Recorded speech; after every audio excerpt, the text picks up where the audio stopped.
Welcome to our channel. Today we how to uninstall Shopify app for tax compliance, full guide step by step clearly. To uninstall a Shopify app for tax compliance, begin by logging into your Shopify admin panel. From the admin dashboard, locate that apps section on the left-hand side menu. Click on that apps option to view all installed applications. Scroll through the list to find the specific tax compliance app you wish to uninstall. Once located, click on the app to open its settings page. On the app settings page, look for the delete option, usually located at the bottom of the screen. Click the delete button to proceed with the uninstallation. A confirmation dialog may appear, asking if you are sure you want to uninstall the app. Review the message carefully and confirm that you wish to proceed.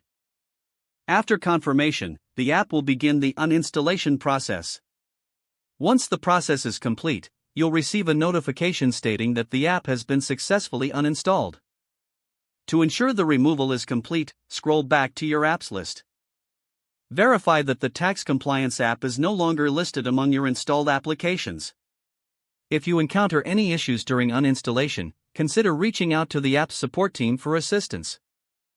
After uninstalling, remember to review your tax settings within Shopify to ensure everything is still configured correctly.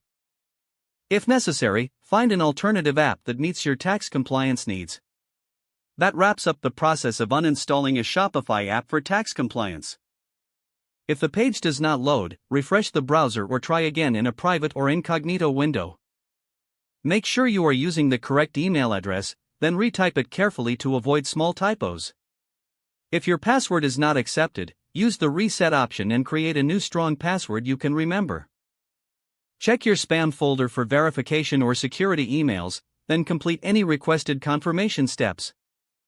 Enable two-factor authentication if available to improve account security and reduce unauthorized access risk. After signing in, review your profile details so your contact information and settings are accurate, and if you see an error message, note it down and try again after restarting your device and internet connection. Log out when you finish, especially on shared devices, to keep your account and payment information secure. If the page does not load, refresh the browser or try again in a private or incognito window. Make sure you are using the correct email address, then retype it carefully to avoid small typos. If your password is not accepted, use the reset option and create a new strong password you can remember.